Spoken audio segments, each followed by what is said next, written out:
રાજકોટ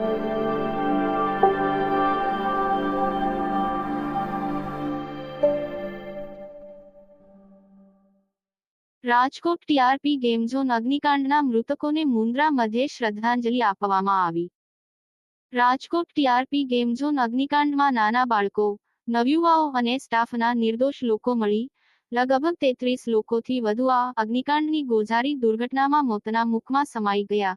આ ઘટનામાં મરણ જનાર મૃતકોને આજે રોજ ડોક્ટર બાબા સાહેબ આંબેડકર સર્કલ મુન્દ્રા ખાતે સામાજિક એકતા મંચ અને ફલાયવિંગ ફાઉન્ડેશન વતી શ્રદ્ધાંજલિ કાર્યક્રમ રાખવામાં આવેલ, જેમાં ટીઆરપી ગેમ ઝોનની અગ્નિકાંડની ગોઝારી દુર્ઘટનામાં મરણ પામનાર મૃતકોની આત્માની શાંતિ માટે 2 મિનિટનો મૌન પાળી અને એમની આત્માને શાંતિ મળે તેમજ આ દુર્ઘટનામાં ઘાયલ થયેલ લોકો જલ્દી સ્વસ્થ થાય એ માટે કામનાઓ કરવામાં આવી હતી। ગેમ ઝોનની આ ગોઝારી ઘટનાએ નિંભર જવાબદાર તંત્ર અને ગેમ ઝોનના માલિકોની ગેરજવાબદારી સાથે સરકારની પણ આવા મુદ્દાઓ પર ઢીલી નીતિઓ સામે અહીં આક્રોશ વ્યક્ત કરાયો હતો। શ્રદ્ધાંજલિના કાર્યક્રમમાં પશ્ચિમ કચ્છ જિલ્લા આમ આદમી પાર્ટીના સંજય બાપટ, સામાજિક એકતા મંચના સંસ્થાપક હરેશ મોથારિયા, કચ્છ કોંગ્રેસ મંત્રી ભરત પાતારિયા, આમ આદમી પશ્ચિમ કચ્છ જિલ્લા ઉપાધ્યક્ષ ગજેન્દ્રસિંહ જાડેજા, આમ આદમી મુન્દ્રા તાલુકા પ્રમુખ વિજેન્દ્રસિંહ જાડેજા, કોંગ્રેસ મુન્દ્રા શહેર પ્રમુખ દેવેન્દ્રસિંહ જાડેજા, આમ આદમી મુન્દ્રા શહેર પ્રમુખ ભરતભાઈ ધેડા, આમ આદમી મુન્દ્રા તાલુકા મંત્રી સતીશભાઈ રાવલ, આમ આદમી જિલ્લા સહમંત્રી હરેશગર ગોસ્વામી, ભગુભા જાડેજા, આશાપુરા યુવા ગ્રુપના શહેર પ્રમુખ કુલદીપસિંહ જાડેજા, વિજયસિંહ સોઢા, અનિરુદ્ધસિંહ જાડેજા, મુસ્લિમ સમાજના યુવા અગ્રણી સિરાજ મલેક, કુલદીપસિંહ જાડેજા, બળવંતસિંહ મેર, બાબુલાલ સોંદરા, ગોવિંદ સિંહ સહિત ફલાયવિંગ ફાઉન્ડેશન, સામાજિક એકતા મંચના કાર્યકરો સાથે સામાજિક અને રાજકીય પદાધિકારીઓ તેમજ વિવિધ સંસ્થાઓના અગ્રગણ્ય લોકો અને શહેરીજનો ઉપસ્થિત રહ્યા હતા। સિરાજ મલેક સાથે કાસમ ખલીફા, ન્યૂઝ 11 ગુજરાત, મુન્દ્રા, કચ્છ। નમસ્કાર મિત્રો, હાલ અમે મુન્દ્રા છીએ અને કાલે જ રાત્રે જે ગુજરાતમાં એક ઘટના ઘટી, આમ તો સૌથી મોટો અગ્નિકાંડ કહેવાય, કારણ કે એની અંદર માસૂમ ફૂલકાઓ આગમાં હોમાઈ ગયા। એ દ્રશ્ય કદાચ રાતના 2 વાગ્યાના દ્રશ્ય મેં જોયા હતા હોસ્પિટલના। આપણે એ ચિત્ર પણ શેર ન કરી છે એવા સીનો હતા અને ગુજરાતમાં વારંવાર આવી ઘટનાઓ ઘટે છે। ક્યાંક ને ક્યાંક આરોપી જે હોય છે એ ક્યાંક ને ક્યાંક છૂટી પણ જતા હોય છે। છેલ્લે ખાસ કરીને આપણે સુરતમાં જોયેલું, વડોદરામાં જોયેલું, તાજેતરમાં એક મોરબીમાં જે ઝૂલતો પુલનો કાંડ બન્યો, ત્યારબાદ આ કાંડ જે બન્યો છે અને આ તમામ દ્રશ્યો જ્યારે અમે રાત્રે ન્યૂઝમાં અને મીડિયામાં જોયું ત્યારે અમારું પણ હૃદય કંપાઈ ગયું। સંજયભાઈ, જ્યારે આવા ગુજરાતમાં વારંવાર ઘટનાઓ થતી હોય છે અને આપણે વારંવાર કેન્ડલ માર્ચ કરીને ક્યાંક ને ક્યાંક આપણે પણ ભૂલી જતા હોય છે, તો આવા આરોપીને શું સજા થવી જોઈએ?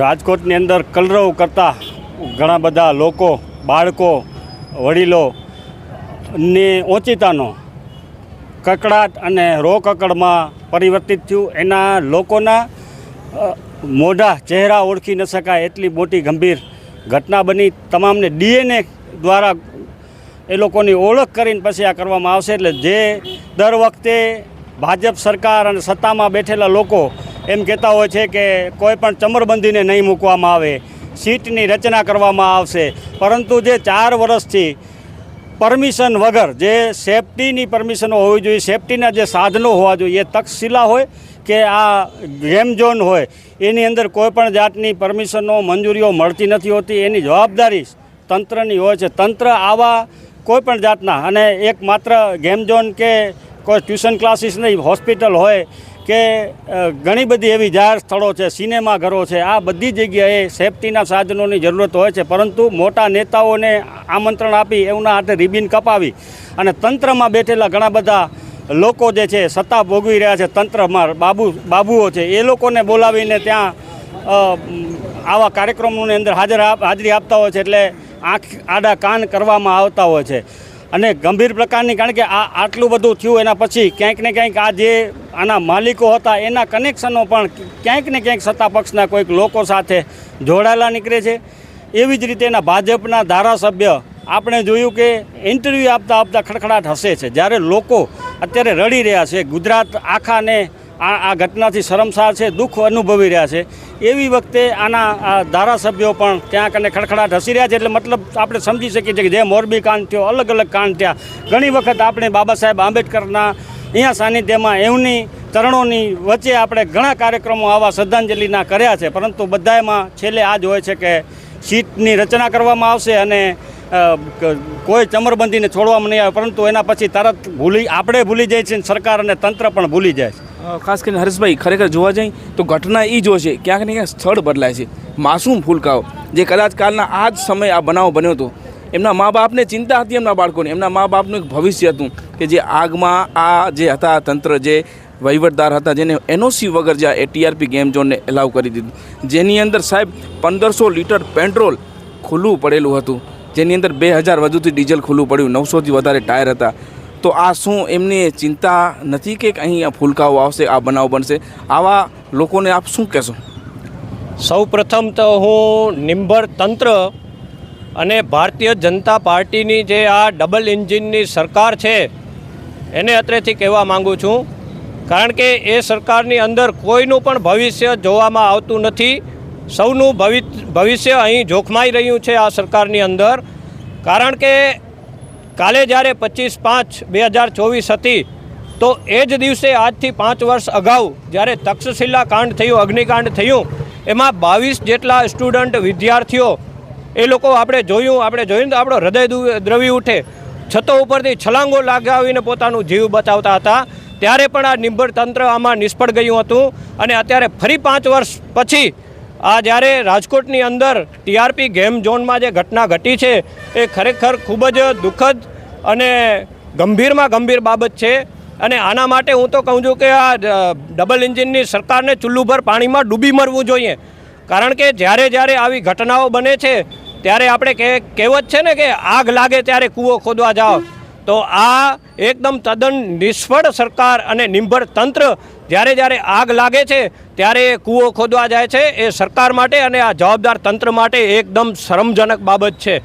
ખરેખર ભવિષ્યની તમે જે વાત કરી સિરાજભાઈ, તો ભવિષ્ય માટે કહીએ તો તક્ષશિલામાં પણ આપણા વિદ્યાર્થી બાળકો, કંઈક માતા પિતાના વાલસોયા બાળકો અને બેનડીઓના વાલા વીર જે હજી માંડ યુવાનીમાં પગ રાખતા હોય, એમના જીવન દીપો બુઝાઈ જાય છે આ ભારતીય જનતા પાર્ટી સરકારની અંદર. અને આવા બનાવો બને છે એ ખરેખર સમગ્ર ગુજરાત અને દેશ માટે શરમજનક ઘટના છે. ત્યારે અત્રેથી સામાજિક એકતા મંચ અને ફ્લાઇંગ ફાઉન્ડેશન વતી મૃતક જે છે એમની આત્માને શાંતિ માટે અમે પ્રાર્થના કરીએ છીએ સૌ. અને જે ઘાયલો છે એ જલ્દીથી સ્વસ્થ થઈ જાય એના માટે પણ આપણે કુદરત પ્રકૃતિ પાસે અભ્યર્થના સાથે પ્રાર્થના કરીએ છીએ. સાથે સાથે આજની તારીખમાં જે દિલ્હીમાં જે શિશુ માટેનું જે હોસ્પિટલ હતી એમાં જે આગની ઘટના ઘટી છે, ત્યાં પણ ક્યાં ને ક્યાં આ સરકારની અંદર કોઈને કોઈ ગંભીર પ્રકારના બનાવો બનતા હોય છે, એ ખરેખર અયોગ્ય બાબત છે. તો દિલ્હીના અને ગુજરાતના એ મૃતકોને ફરીથી આપણે શ્રદ્ધાંજલિ પાઠવીએ અને જે ઘાયલ છે જલ્દી સ્વસ્થ થાય એવી આપણે શુભકામના. મિત્રો, એ દ્રશ્ય કેવું હશે કે જ્યારે પોતાના મા બાપને બોલાવવામાં આવે કે તમારું ડીએનએ ટેસ્ટ કરવાનું છે, ત્યારે ડીએનએ ટેસ્ટ માટે ત્યારે કાલે મેં એક દ્રશ્ય જોયું સાહેબ, એક મા અહીંયા બેભાન થઈને પડી ગઈ કે મારો દીકરો ન હોઈ શકે, એમને ચિંતા હતી કે આમાં મારો દીકરો ન હોય. આ દ્રશ્ય ગુજરાત કેમ વારંવાર જોવે છે? અરે ભરતભાઈ, વારંવાર આ દ્રશ્ય ગુજરાતને જોવાનું, વારંવાર આપણે કેન્ડલ માર્ચ કરીને 10 દિવસ પછી આપણે ભૂલી જઈએ છીએ. આવા જે રીઢા ગુનેગારો જે ફરી રહ્યા છે ને, એને શું સજા થવી જોઈએ? એમને સૌપ્રથમ તો હું જે 27 લોકો આમાં મૃત્યુ પામ્યા છે, જેમાં મોટાભાગના બાળકો છે, તમામને હું હાર્દિક શ્રદ્ધાંજલિ પાઠવું છું. અને હજી 27 લોકો આમાં લાપતા પણ છે, એ જલ્દીથી મળી જાય, સહી સલામત મળી જાય એવી પ્રાર્થના કરું છું. આમાં જે એનઓસી જે મળતી હોય છે સરકારશ્રી તરફથી, એમાં કોઈ જાતની કલેક્ટરશ્રીની કે નગરપાલિકાની જે લોકોએ એનઓસી આપી હોય ફાયર સેફ્ટી વગર, એ લોકોને તાત્કાલિક સસ્પેન્ડ કરવામાં આવે અને એ લોકો સામે આકરા પગલાં લેવામાં આવે. આપણે જોયું આગલા વર્ષે મોરબીમાં પણ એવી જ બનાવ બન્યો હતો, જેમાં 200 જેવા લોકો આમાં મૃત્યુ પામ્યા હતા. તક્ષશિલામાં બનાવ બન્યો હતો.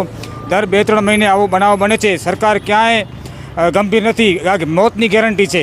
આપણે જોઈએ છીએ કચ્છમાં પણ ઘણા ગેમ ઝોન હાલે છે. હવે જે રાજકોટમાં બનાવ બન્યો એને જોઈને કચ્છના ગેમ ઝોન તાત્કાલિક બંધ કરવામાં આવ્યા છે. પણ ક્યાં આ સેફ્ટીની સગવડો કે આવા જ ક્યાં ગેમ ઝોન હોય છે કે થિયેટર હોય છે કે શાળાઓ હોય છે, કોલેજો હોય છે, એમાં ઇમરજન્સી એક્સાઇટ હોવું જોઈએ. ક્યાંક આગજનની ઘટના બની તો ત્યારે ત્યાંથી તાત્કાલિક બહાર નીકળવાની પણ વ્યવસ્થા હોવી જોઈએ, એવું કંઈ હોતી નથી.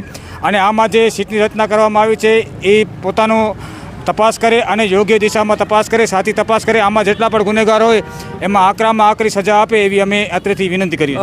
ગજેન્દ્રભાઈ, ખાસ કરીને જ્યારે કોઈ ઘટના થતી હોય છે, મોરબી કાંડ થયો ત્યાં માંડવીનો પુલ બંધ કરવામાં આવ્યો, જ્યારે બીજા કાંઈ કાંડ થતો ત્યારે અહીં ધ્યાન દેવામાં આવે છે, તો આ પહેલે તાકીદારી સરકાર કેમ નથી રાખતી? તાકીદારી સરકાર ન રાખેનું કારણ છે કે આ લોકો ભાજપના જે મળતિયાઓ છે એ જ આની અંદર હોય છે, એમના સગાવાલાના જ આ ધંધા હોય છે અને ઉદ્ઘાટન કરી અને પોતાના હાથની તાળી પાડીને નીકળી જાય. અને આ નાના નાના ભૂલકાઓ અને જે વિદ્યાર્થીઓ એ ભોગ બને છે, જે નિંદનીય છે. આ સરકારની અંદર આવા જે બનાવ બને છે, મને તો એવું લાગે છે આ ડબલ એન્જિન સરકારે રાજીનામું દઈ અને આનું નિરાકરણ લાવવું જોઈએ.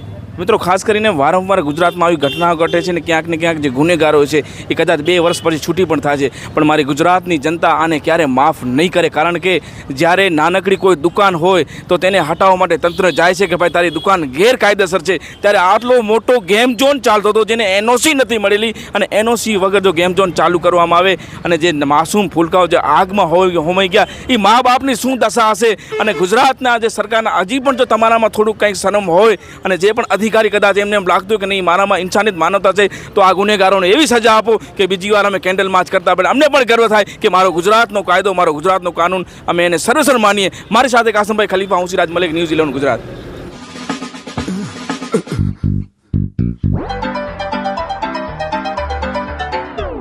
सुरेश, रमेश जी सर। एक काम ढंग से नहीं होता, ऊपर से काम का प्रेशर है. फैन चालू करो. जी सर। जी सर। अरे फैन फास्ट करो. जी सर। जी जी सर। जी सर। इस गर्मी का कोई सोल्यूशन कर, नहीं तो आज अपना लास्ट डे फाइनल है. सर, ठंडा.